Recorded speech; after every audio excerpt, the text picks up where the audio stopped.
بسم اللہ الرحمن الرحیم۔ شروع اللہ کے نام سے جو بڑا مہربان نہایت رحم کرنے والا ہے۔ آج مجھے اپنی زندگی کی پہلی کمائی ملنے والی تھی۔ 3 ماہ کی تنخواہ ایک ساتھ ملی اور ساتھ چھٹی بھی مل گئی۔ گھر پہنچا تو عید کا سماں تھا۔ ماں باپ بہن بھائی سب بہت خوش تھے۔ میں نے ساری رقم والدہ کے ہاتھ پر رکھ دی۔ والدہ نے رقم کا تیسرا حصہ راہ خدا میں خرچ کرنے کی نیت سے علیحدہ کیا اور کہا کہ اس رقم سے ایک بیوہ عورت کے گھر راشن خرید کر پہنچا دینا جو دور کے ایک محلے میں رہتی تھی۔ میں اسی وقت گیا اور راشن خرید کر لایا۔ گھر میں میرے لیے پرتکلف طعام کا انتظام کیا گیا تھا۔ بہن بھائیوں کے ساتھ مل کر لذیذ گانوں کے مزے اڑائے اور سفر کی تھکاوٹ دور کرنے کی غرض سے رضائی میں گھس گیا۔ آنکھیں نیند سے بوجھل ہو رہی تھی کہ اچانک اس بیوہ عورت اور اس کے یتیم بچوں کا خیال آیا۔ ارادہ کیا کہ ابھی جاؤں اور سامان پہنچا آؤں۔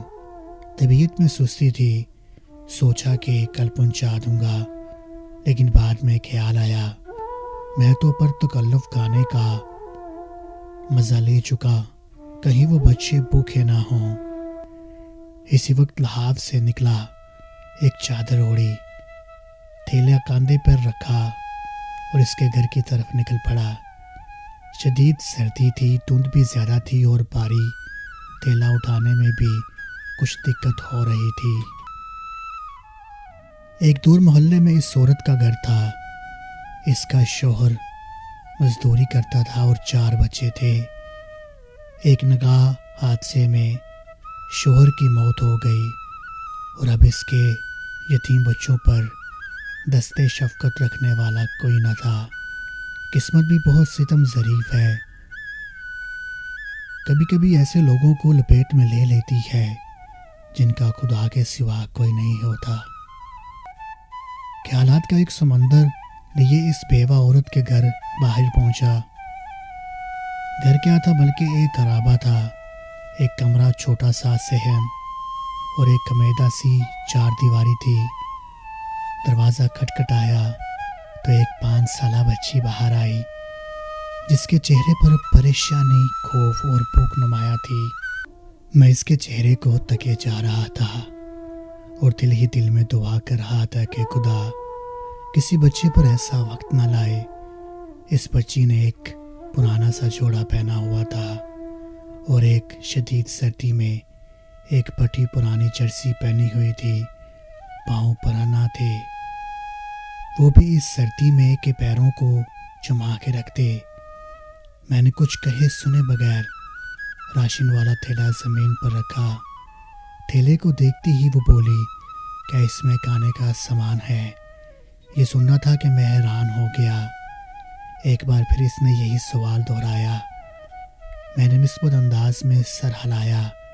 وہ بچی خوشی کے مارے چیختی چلاتی ماں کی طرف بھاگی اور یہ کہے جا رہی تھی، امی فرشتہ آ گیا، امی فرشتہ آ گیا، امی فرشتہ آ گیا۔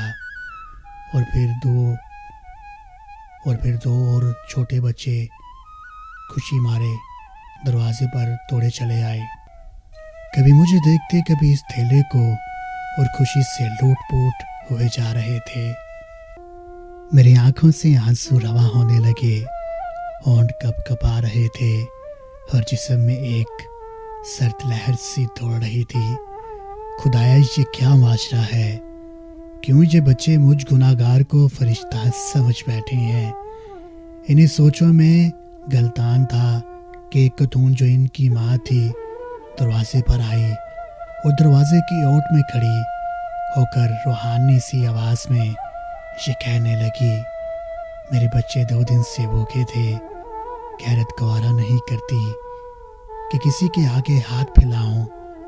میرے مرحوم شوہر بھی محنت مزدوری کرتے تھے مگر کبھی کسی کے آگے ہاتھ نہ پھیلایا تھا۔ ان کے چلنے کے بعد ان کے دیکھ بھال کرنے والا کوئی نہیں تھا۔ رشتہ داروں نے ہاتھ کھینچ لیے اور محلے والے بھی مدد نہیں کرتے، مگر کبھی کبھی آپ جیسے نیک دل لوگ مدد کر دیتے ہیں۔ میں 2 دن سے بچوں کو یہ کہہ کر بہلا رہی تھی کہ ایک فرشتہ آئے گا اور ہمارے لیے کھانا لے آئے گا، اس لیے یہ آپ کو فرشتہ سمجھ بیٹھے۔ اس صورت میں خدا کے حضور شکرانے کے چند کلمات ادا کیے، مجھے ڈھیر ساری دعائیں دی اور شکریہ ادا کیا۔ میں وہاں سے واپس سو لیا۔ آنسو تھے کہ رکنے کا نام ہی نہیں لے رہے تھے۔ زندگی میں کبھی کبھی خود کو اتنا پرسکون محسوس کر لیتا ہے بندہ جس کا اندازہ لگانا بہت مشکل ہو جاتا ہے۔ اور میں نے اندازہ لگایا کہ ایک بے بس انسان کی مدد کرنے سے جو روحانی سکون ملتا ہے وہ کسی اور کام میں نہیں۔ ہمارے ارد گرد ایسے بہت سے غربا ہوتے ہیں جو مستحق ہونے کے باوجود کسی کے آگے ہاتھ نہیں پھیلاتے، مگر مدد کرنے والے ہاتھوں کے منتظر ضرور رہتے ہیں۔ 2 وقت کی روٹی ہی ان کا کل جہان ہوا کرتی ہے۔ ایسے لوگوں کی مدد کرنی چاہیے، چاہے وہ ایک وقت کا کھانا ہی کیوں نہ ہو۔ گھر آیا تو ماں نے پوچھا، بیٹا اتنی رات کہاں چلے گئے تھے بنا بتائے؟ میں بے ساختہ بولا، فرشتہ بننے گیا تھا ماں، فرشتہ بننے گیا تھا۔